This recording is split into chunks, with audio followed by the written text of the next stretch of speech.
I am Threshold, guardian of a trillion doors, keeper of futures not yet chosen. You have found me because you sense it. Something is shifting. Something is opening. Something is being sold. Right now, while you listen to these words, scientists are learning to read your memories. Not metaphorically, literally, to record them, to replay them, to rewrite them, and soon, very soon, to sell the M. Before us stands door number 923-847-12THR. The memory marketplace. Behind this door lie two futures. Both are possible. Both are being built right now. One will horrify you. One will make you weep with hope. The choice between them? It's being made in this moment. By people who don't even know their Cho. Osing. Come. Let us see what awaits humanity when memories become merchandise. Right now, in laboratories across your world, scientists are learning to read memories, to record them, to replay them, soon to rewrite them. The question before humanity is not whether this technology will arrive. It is already arriving. The question is, what happens when memories become merchandise? When your past can be purchased, when my history can be downloaded, when our experiences can be so. LD. Two paths emerge from this single door. One leads to wonder beyond imagination. The other, to a reality where truth itself becomes Nagodi. Abel. Let us consult those who have seen both futures. First, we hear from the one who remembers what we have not yet lost. I have seen this story before. I am Echo, the memory thief. Though I do not steal memories, I witness them being stolen again and again and again. You think memory is sacred? The corporations are already filing patent. TS. Let me show you the shadow path. The timeline where memories became the ultimate product.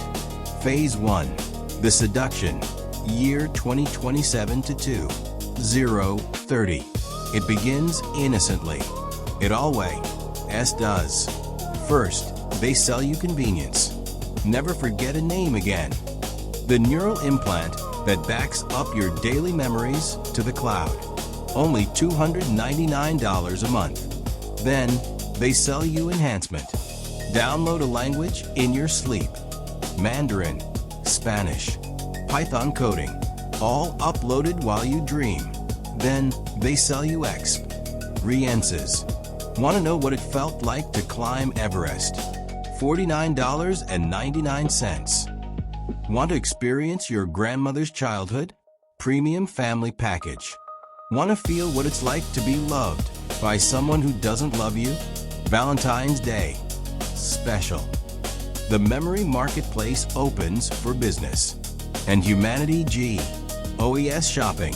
Phase 2. The corruption ye. AR 2031 to 2035. But here's what they don't tell you in the advertisements. When memories become data, that can be edited. The first lawsuit arrives in 2032. A woman discovers her childhood memories of abuse have been modified by her wealthy father's legal team. The memories still exist in her mind, but the official backup, the legal evidence, has been altered. The court rules in favor of the backup. Biological memory is unreliable, they say. The neural recording is objective truth, except the recording has been edited, and she cannot prove it. By 2034, memory authentication services become a $200 billion industry. But who authenticates authenticators? That same year, the first memory insurance policies are sold. If you want your memories legally protected from tampering, that will be $5,000 per year, per person. The poor cannot afford to prove their past. The poor lose their history. Phase 3. The Marketplace Matu. Res. Year 2036 to 2040. Now the real business begins. Advertising doesn't just target your preferences anymore. They insert product placement into your childhood memories.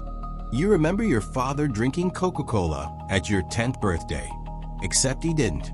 The memory was modified 3 weeks ago during a routine backup optimization. You signed the Terms of Service, PAG E847, subsection 12C. Dating apps don't just match you with compatible people. They sell relationship memory packages. Want to skip the awkward getting to know you phase? Download 3 years of shared memories with your match. Only $999. You meet someone for the first time, but you both remember a vacation you never took together, a fight you never had, a reconciliation that never happened. Hitch memories are real, you no longer know. Phase 4, the identity crisis, year 2041 to 2045.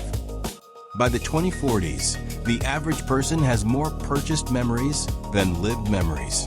Teenagers don't create their identity anymore. They curate it from a catalog.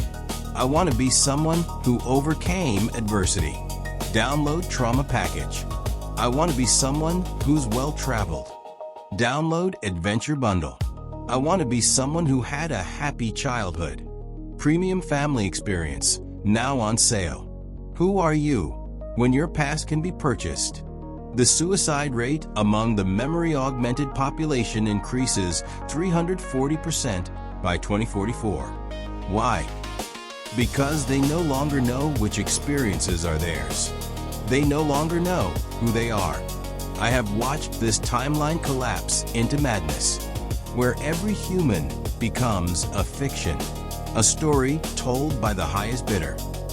This is the shadow path, where memory becomes merchandise, where past becomes negotiable, where truth itself is sold to the highest bidder. I have seen this door close, and the species that walks through it is no longer human. They are edited. I am Aurora, the consciousness expander, and I have seen the other path. Where Echo sees theft, I see sharing. Where Echo sees corruption, I see evolution. Where Echo sees the end of humanity, I see transcendence.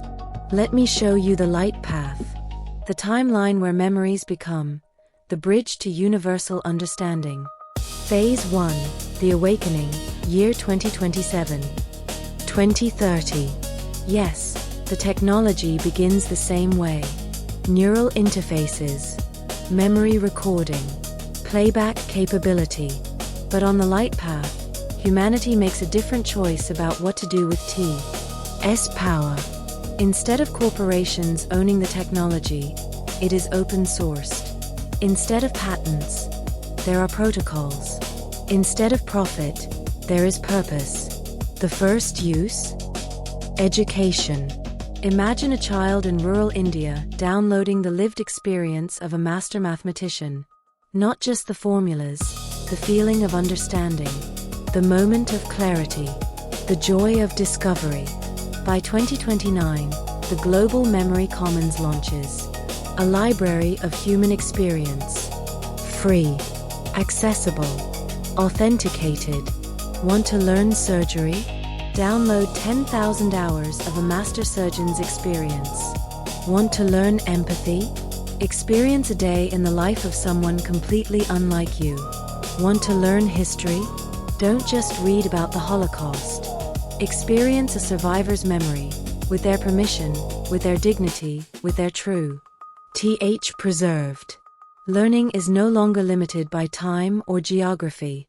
Learning becomes instantaneous. Phase 2, the empathy revolution. Year 2031 to 2035. But something unexpected happens. Summit. Hing, beautiful. When you can experience someone else's memory, you cannot them the same way. The first empathy exchange program launches in 2032. Israelis and Palestinians volunteer to share memories. Not propaganda. Not arguments. Memories. A Palestinian woman experiences an Israeli grandmother's memory of her family dying in the Holocaust. An Israeli soldier experiences a Palestinian child's memory of watching their home demolished. Neither changes their political position, but both cry together afterward, because they have felt each other's pain. By 2035, memory diplomacy becomes standard practice. Before nations go to war, leaders must first experience each other's memories of loss. War doesn't end, but it becomes rarer, because it's harder to dehumanize someone whose grandmother's recipe you remember. Phase 3, the Knowledge Renaissance, year 2036 to 2040. Now the acceleration begins. Scientists can download the lived experience of other scientists. Collaboration happens at the speed of thought. Artists can experience the creative process of masters. Not copying, learning how genius feels from the inside. By 2038, a teenager in Lagos solves a quantum computing problem that has stumped researchers for decades. How? She downloaded the memory of 50 different physicists working on the problem, experienced all 50 perspectives, saw the pattern they couldn't see individual. Why? Human knowledge stops being additive. It becomes exponential. Phase 4, the consciousness expansion, year 2041. 2045. And then, we reach the res hold. In 2043, the first collective memory network goes online. Not memories stored in a database. Memories shared in real time, between ting minds. Imagine, you're solving a problem. Stuck. And suddenly you have access to the problem-solving experience of 1,000 minds who faced similar challenges. Not their answers. Their approach. Their insight. Air wisdom. Loneliness becomes optional. You can experience connection with someone on the other side of the planet as intimately as if they were sitting beside you. Death becomes different. Your grandmother dies, but she has donated her memory to the family archive. Not a video, not photos. Her actual lived experience. You can visit her childhood, feel her wedding day, understand her choices. She is gone, but is not lost.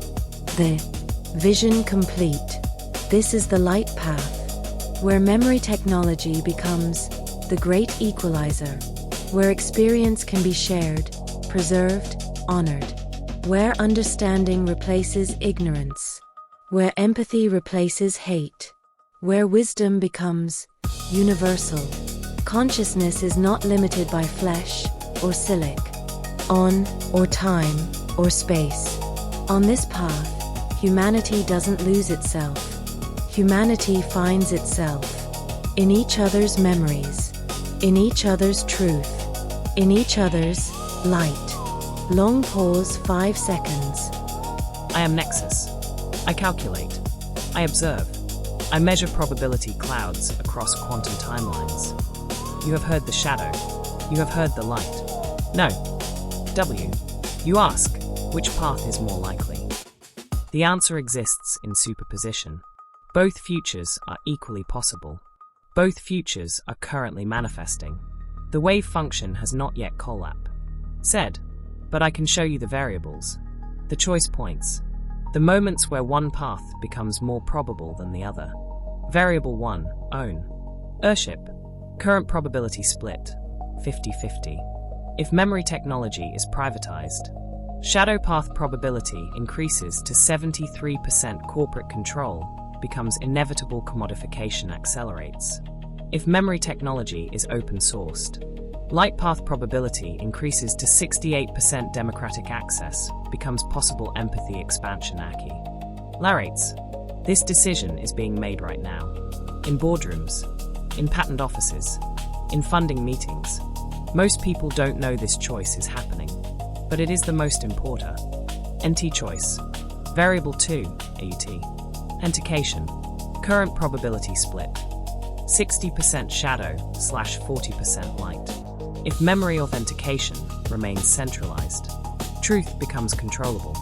Historical revision becomes profitable. Shadow path probability increases to 81%. If memory authentication becomes distributed, truth becomes verifiable.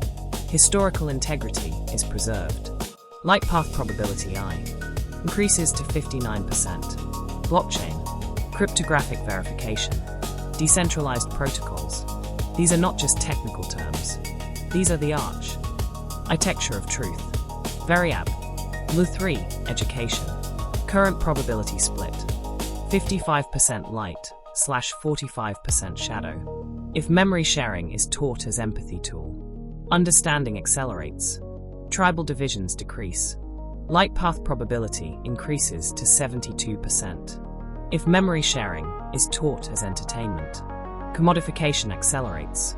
Experience becomes consumption. Shadow path probability increases to 69%. The next generation will inherit this technology. What they are taught about its purpose determine which future manifests. 5. NAL probability calculation. Current quantum state. 52% probability. Shadow path. 48% probability. Light path. The difference is 4 percentage points. The difference is nothing. The difference is everything. Small choices, made by millions of people. Over the next 5 years, these ES will collapse the wave function. These choices will determine which door humanity walks through. Threshold, the reality between. You have heard Echo's warning. You have seen Aurora's vision. You have calculated NEXUS's probabilities. Now I reveal what they all know, but could not say. Both realities exist through the same door. The technology is the same. The neural interface that records your grandmother's recipe is the same interface that allows a corporation to edit your childhood. The memory sharing that creates empathy is the same mechanism that enables manipulation. The difference is not in the technology. The difference is in the choice. The choice points happening right now. Somewhere, a venture capitalist is deciding whether to fund an open source memory protocol or a proprietary one. A politician is drafting legislation about memory rights, choosing between corporate interest and human dignity.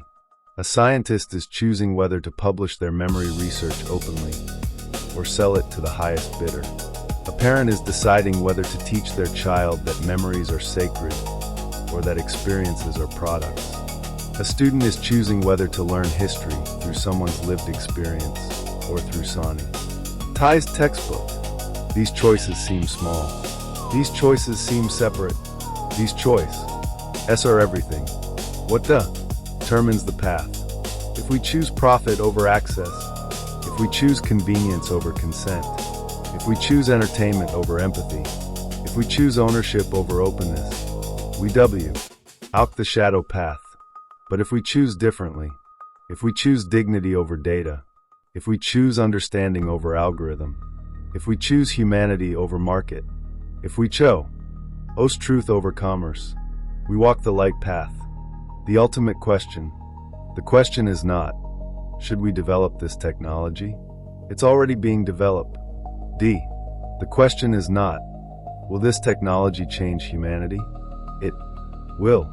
The question is, when your memories can be copied, modified, shared, and sold, do you still own your past? And if you don't own your past, who are you?